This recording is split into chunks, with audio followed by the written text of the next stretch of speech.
গুগলে যদি লেখেন চোরের দলের ফুটবল খেলা কবে, তাহলে অনেক ব্যবহারকারীর সামনে ভেসে উঠছে ফিফা বিশ্বকাপ 2026-এর আর্জেন্টিনা বনাম ইংল্যান্ডের সেমিফাইনালের তথ্য। অদ্ভুত এই সার্চ ফলাফল এখন সামাজিক যোগাযোগ মাধ্যমে রীতিমতো ভাইরাল।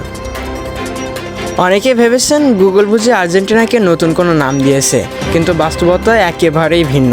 প্রযুক্তি বিশেষজ্ঞদের ব্যাখ্যা, এটি গুগলের কোনো আনুষ্ঠানিক সিদ্ধান্ত নয়, বরং দীর্ঘদিন ধরে ফেসবুকে, এক্স, ইউটিউব, টিকটক সহ বিভিন্ন প্ল্যাটফর্মে অসংখ্য ট্রল, মিম, ভিডিও ও ক্যাপশনে আর্জেন্টিনাকে ব্যঙ্গ করে চোরের দল হিসেবে ব্যবহার করা হয়েছে। সেই বিপুল পরিমাণ অনলাইন কন্টেন্ট বিশ্লেষণ করে গুগলের সার্চ অ্যালগরিদম এই শব্দগুচ্ছের সঙ্গে আর্জেন্টিনা ইংল্যান্ড ম্যাচের সম্পর্ক তৈরি করেছে। এই ট্রলের শিকার অবশ্য ফুটবল ইতিহাসে এক কিংবদন্তি অধ্যায়।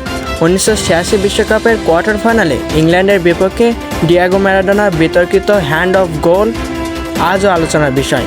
এই ম্যাচে তার অবিশ্বাস্য একক প্রচেষ্টা করা গোল অব দ্য সেঞ্চুরি ইতিহাসের অন্যতম সেরা গোল হিসাবে স্বীকৃত।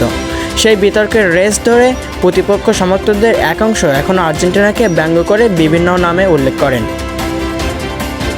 বিশ্বকাপ 2026-এ আবারও সেমিফাইনালে মুখোমুখি হচ্ছে আর্জেন্টিনা ও ইংল্যান্ড। ফলে পুরনো বিতর্ক, নতুন করে উত্তেজনা আর সোশ্যাল মিডিয়া ট্রল সব মিলিয়ে এই সার্চ ট্রেন্ড এখন আলোচনার কেন্দ্রবিন্দু। তবে একটি বিষয় পরিষ্কার, চোরের দল কোনো সরাসরি ফিফা স্বীকৃত বা গুগলের দেওয়া নাম নয়। এটি কেবল সামাজিক যোগাযোগ মাধ্যমে ছড়িয়ে পড়া এক বেতাঙ্গন্ত ট্রোল, যার প্রভাবে এমন সার্চ ফলাফল দেখা যাচ্ছে। ফুটবলের আবেগ, ইতিহাস আর ইন্টারনেট সংস্কৃতি, এই তিনের মিশ্রণে তৈরি হয়েছে এক নতুন ভাইরাল ঘটনা।